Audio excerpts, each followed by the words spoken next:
So now that you know what's inside of the course, let's dive into how you can get the most out of it.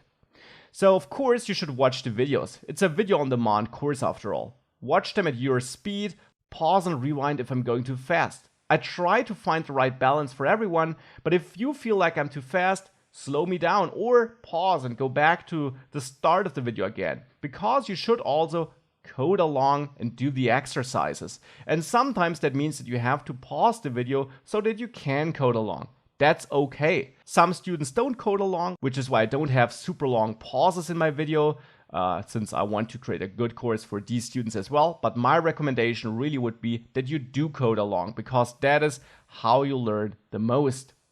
And also do the quizzes you find in the course, some exercises I have in there.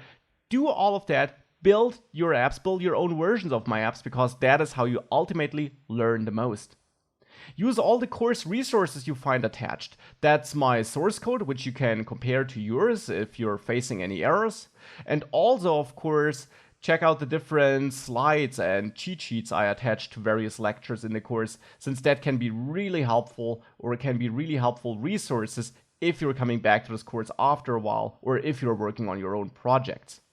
Now, if you're getting stuck and you did compare my code to yours, which you should always do first, you can of course also ask in the Q&A section. I'm trying my best to help you there, but I really can only help on questions that are directly related to the course and to the course code.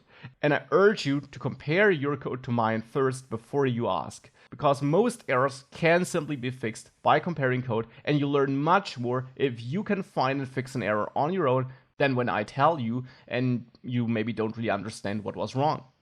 And besides asking in the Q&A section, also help others, because you learn the most if you dig into problems, be that your own problems or the problems of others, and you solve them. And you have to write down an answer, and you have to think about the problem and if your answer is correct. Of course, you might answer in a wrong way, but that's not a problem. You'll get corrected and you'll learn again. But if you try solving problems, be that your own ones or the problems of other students, you will learn so much more, because you really have to think about a problem and find a solution. And that is what makes you a great developer in the end. So definitely take this opportunity to get the most out of this course.